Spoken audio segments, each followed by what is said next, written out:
diria que o nomeado presidencial democrata para 2028 será este senhor Gavin Newsom, governador da Califórnia, o estado mais rico dos Estados Unidos. Se fosse um país, era o terceiro ou quarto país mais rico do mundo, e um dos estados mais democratas dos Estados Unidos. Para lá disso tudo, e o estado mais populoso já agora, para lá disso tudo, o que é que Newsom, que é também o vencedor da noite da parte de Mamdani, disse anteontem? E ele faz uma proposta chamada Prop 50, proposta 50, que assume, nós vamos fazer uma redistribuição do Estado de modo a poder apurar os congressistas. Redesenhou o mapa eleitoral da Califórnia. Exatamente. Assumidamente pró-democrata, porque temos que o fazer para compensar aquilo que os republicanos andam a fazer nos Estados que dominam e que está a desequilibrar, porque, de acordo com contas dos especialistas, o redistricting nos republicanos vai beneficiar os republicanos com os mesmos votos entre 40 a 50 congressistas. E o Newsom disse assim: nós não podemos ser anjinhos, os democratas têm que fazer o mesmo nesses Estados, nos Estados democratas, para compensar. Se não fizermos, ganhamos em votos e vamos perder o Congresso no próximo ano. E este tipo de realismo perante o que tem sido o comportamento de Trump e da base de Trump relativamente a isto, parece-me importante numa questão até de salvar a democracia. Um dos grandes apoiantes de Newsom nessa proposta, sabes quem foi? Foi Barack Obama, que gravou vários vídeos a dizer precisamente isto. Portanto, essa ideia que os democratas estão adormecidos, que não estão a fazer nada, não é verdade. Podemos contestar algumas coisas, mas a verdade é que Newsom mostra isso. Só uma última ideia, antes de passar para o 3, que é o seguinte: Mamdani representa a via progressista radical, Newsom uma via robusta, do ponto de vista até nas redes sociais contra a ação, mas não tão radical, mas mantendo uma base eleitoral à esquerda. Mas ele fez um discurso muito curioso. Sim, sim. Na noite depois em que ganhou este referendo. Se calhar valia a pena vê-lo e ouvi-lo. Vamos ouvir. Donald Trump is an historic president. He is the most historically unpopular president in modern history. In every critical category, Donald Trump is underwater. He promised to make us healthier. He promised to make us wealthier. We're sicker and poorer.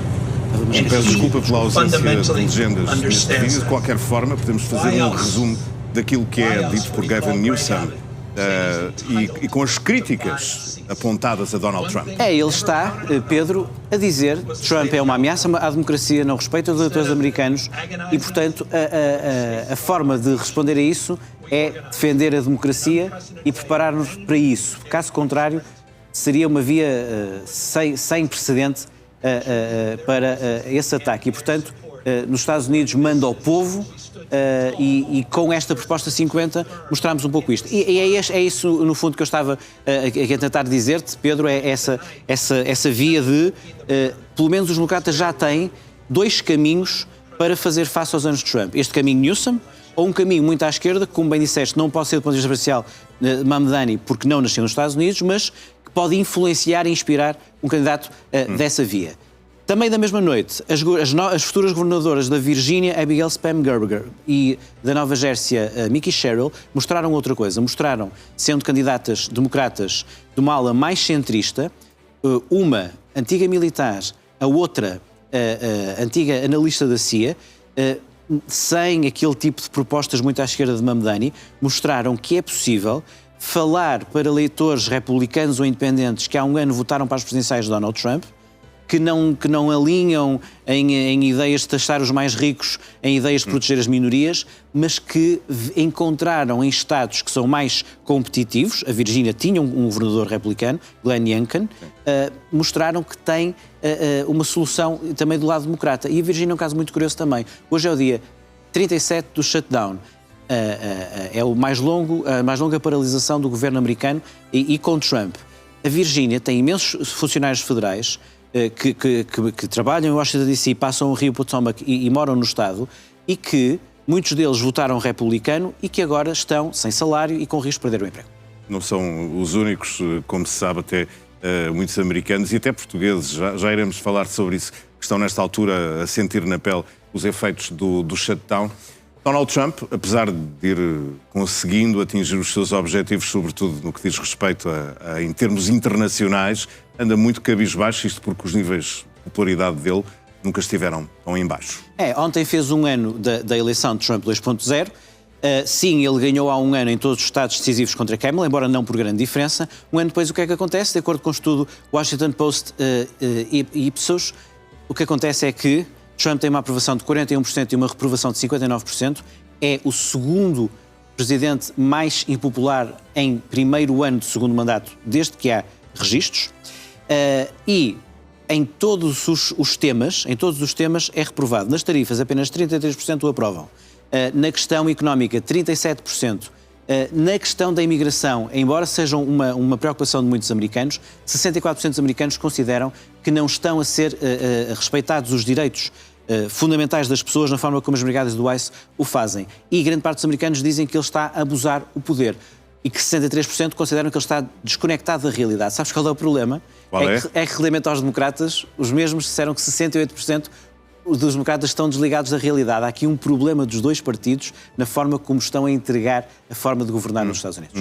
Vamos, só para perceber de facto o mood de Trump nesta altura, também olhar para um vídeo. É uma entrevista da estação Fox News, em que Donald Trump é questionado não só sobre os níveis de popularidade, mas sobretudo sobre os números da economia, que é aquilo que diz respeito mais aos americanos, é se o presidente está a mexer ou não no bolso de cada um dos norte-americanos. Aí estão os números e o que é que aconteceu. Vamos só ouvir um pouco no final o que é que aconteceu, como é que Trump reagiu. Vamos ouvir. How is that? You're looking forward with these plans that you just talked about. When will people feel that, Mr. Well, Trump? when the factories start opening. I mean, right now we're building them. And, Fox polling, I have to tell you, I've told you before, it's the worst polling I've ever had. It's always, during the election, they had me winning by a little bit, not by a massive amount. And Fox polling, I've told Rupert Murdoch, go get yourself a new pollster because he stinks. And this is for years now.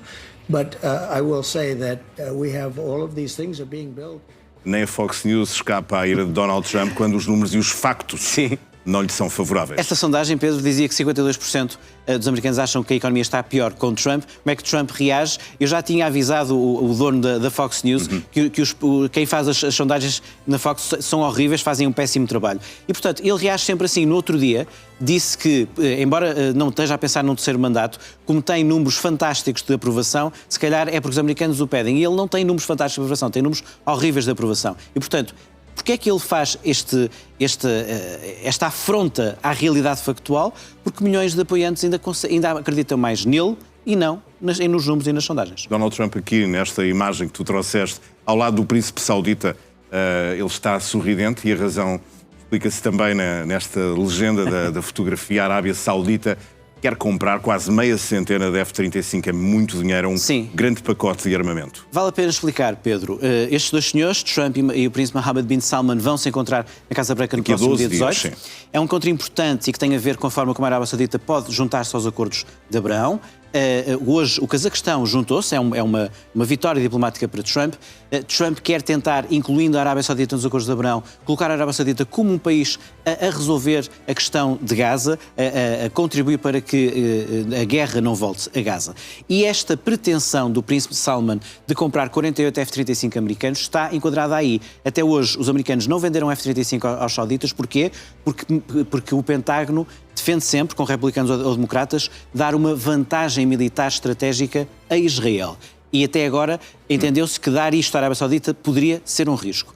Sucede que a avaliação do Pentágono é, neste momento, as coisas estão a mudar. Estados Unidos e a Arábia Saudita têm um inimigo em comum. Quem é? É o Irão. E, nesse sentido, depois da Guerra dos 12 Dias, passou a ser mais possível essa venda. A Arábia Saudita é o maior cliente militar dos Estados Unidos, já o é. Fizeram um acordo de 142 mil milhões de dólares de venda de armas em maio. Já vendem F-15. Os sauditas também têm Typhoon europeus, e agora vão eventualmente comprar estes 48 F-35. Pode ser a grande novidade deste encontro.